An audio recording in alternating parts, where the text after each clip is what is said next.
Hello, let me walk you through the process of automated SAP NetWeaver 7.5 installation in Google Cloud Platform environment. So as we can see, we're starting with a single VM that's holding all the inventory, all the scripts that we're using. It's already, Terraform is already being launched. This is one of the main tools used. The other one is Ansible, but we will get to that later. So Terraform is already deploying the environment. It's setting up the disks and virtual machines. Mm, the network was already configured, but it's also automated. I just don't trigger or I don't destroy and recreate it every time, but it can be done as well. So I think a complete set of machines is already uh, provisioned. As you can see, we have few so-called bastion hosts. One of them is Linux-based, one Windows-based. They are in a separate subnet, and they have external IP so that they can be reached from the internet. And we're using them as a kind of jump hosts to reach the ABAP and HANA machines. So HANA, as for HANA, we're installing HANA 1.0 still in a simplest configuration on just one virtual machine. It's in separate subnetwork, and we have another subnetwork for ABAP machines. There are actually four of them at the moment, but it's all configurable. So we have one central instance and three application instances there. So what's happening now? All the machines were deployed. I'm using the base images of CentOS operating system. So after the machines are up and running, they need to be pre-configured. Some settings have to be adjusted. File systems need to be set up, etc. So this is what Ansible is doing right now, okay? Because Terraform is calling Ansible playbooks right after it creates the environment in GCP. So once the hosts are ready from configuration perspective, HANA installation will start. I think we can already see it on the right hand side where we are connected to HANA VM4. And at the same time, there is an installation of ASCS on left hand side on central instance machine. It can be done still with HANA not responding, so that's why I'm doing it in parallel. And then central instance machine will be waiting for HANA to be up and running. Regarding HANA, uh, after it's installed, uh, I am downloading a backup of the database from a GCS bucket. So it's a database that's containing SAP NetWeaver 7.5 system, a fresh one that was created or installed manually. Then I did a backup of that, and this backup is being used uh, for this installation. So I'm downloading the backup from the bucket, and um, this backup is used to automatically restore HANA database. Uh, when HANA is ready, I can proceed with installing of central instance and then application instances. Everything is done automatically using unattended installation path that's supported by SAP. Okay, on the right hand side, we can see that the database backup is being downloaded. As for the video, it's played at around 3 times the normal speed, so you can see the time in the lower window. It's showing that we're already after about 13 minutes. and the HANA is already installed. It is now being stopped before the backup starts to be restored. Okay, and we see that the backup is being restored. It's a really small database, about 10 gigs, so nothing serious. But it's enough as a proof of concept and to play around in the environment a little bit.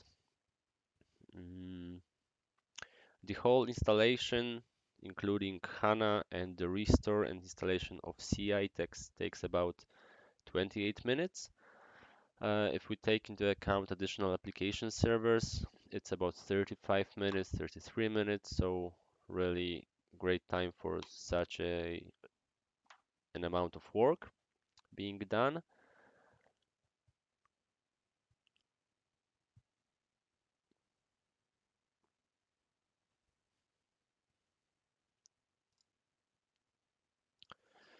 Okay, what else? Now we will connect to a Windows machine. That's the only one restored from snapshot, so it's not configured from the bottom up. This Windows is used to uh, connect from HANA Studio and from SAP Logon. So as we can see, HANA is already uh, installed, and on the left-hand side, central instance is being installed. So now I will log into HANA Studio and just show you that database is up and running. And after a while, I will also check SAP Logon, and I suppose that we will already be able to connect to the system after 20 something minutes. We will try to connect it to it still while it's being installed, but yeah, we will see. Okay, so I'm connected to HANA. The seats, the instance numbers, virtual machines, machine names, and their sizes, etc. Those are all parameters that can be adjusted before the Terraform script is run, so it's quite flexible. Okay, I've tested the HANA connection. I'm already connecting to SAP system. As we can see, it's already up and running despite it's still being installed. There are still some jobs that are running at the moment, so it will be restarted once or twice. But I can already check that we have a NetWeaver system running. It's running in GCP. You will see the provider of the hardware marked as Google. Okay, let's see the jobs that are, yeah, they match the jobs that are mentioned in the installation process.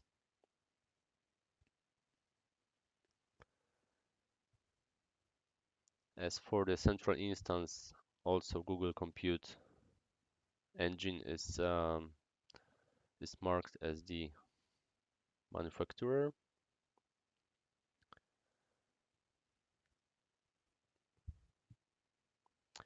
And the central instance should be ready soon. Once it's done, application instances will be installation of them will be triggered. At the moment, it's configured for 3 of them to be installed in parallel. Um, what else? Because it's all automated, it's obvious, but maybe it's worth mentioning that you pay only for what you're using, right? So uh, before we launched the script, we only paid for a small configuration machine that's containing all the stuff needed. Once we launch the Terraform script, it deploys all the infrastructure, and this is when we start to pay for all the VMs. As you can imagine, for SAP, it requires some processing power. But because the installation is so fast, you can even imagine scenarios like deploying all the things. Okay, the SAP system was restarting during the installation. As you can imagine, you can imagine that even for a single tests to be done, you can deploy such thing and then destroy everything to stop paying for that. You can of course stop the whole system, then you will still be charged for uh, storage, for example, but most of the costs will also be frozen at the moment. Okay, so we're already at what happens here. Okay, 3 application instances are being installed in unattended mode at the moment. So after the SAP was restarted, I logged in once again. Now we will log into 2 out of 3 application instances. We will see that they are being installed. And soon, when I refresh the SAP logon screen in SM51 transaction, you will see that the whole environment, meaning 1 CI and 3 application instances, are already running. On the bottom, you see that we're after 34 minutes of runtime, so it's nearly the end. Okay, ABAP is already starting on those application instances, so yeah, one is already finished. In fact, all 3 are visible in SAP logon already. I will check that additionally using the SAP control. Let's switch between few of these. As you can see, you can easily move between those hosts. All of them are hosted at Google Cloud Platform. Now in the bottom, I run the Terraform apply script once again, just to show you that it's immutable, meaning that it doesn't behave like normal bash scripts that would do it again and again, and would mess up the current configuration. Right now, I did some change to Terraform parameters. As I've said, some of them are modifiable. And as you can see, Terraform discovered this change, and it tries to change only what is needed, right? So if I change the number of one of VMs, it destroyed, or it is destroying the this application instance. It's no longer visible in SAP logon. The VM is being destroyed, and after it's done, it will be provisioned once again with different settings, with different name. It could be provisioned with different capacity, and further on, it could be theoretically added once again to SAP logon path. But I um, canceled this due to time constraints, and now I'm just destroying the whole environment to show you that it also takes just a few minutes to get rid of all those machines. As I've said, you can also just stop them, but then you will be charged for disks. Um, when you destroy them, of course, you have nothing and the building stops totally. So thanks for watching. That will be it for now.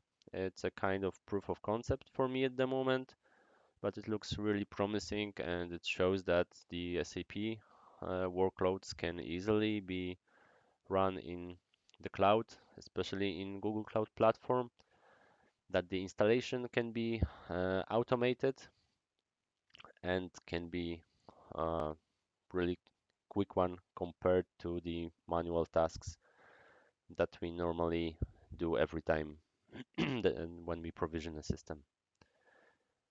Again, thanks for watching. Hope there will be more videos. I'm planning to I'm planning some projects that are even more interesting, so keep watching. Thanks.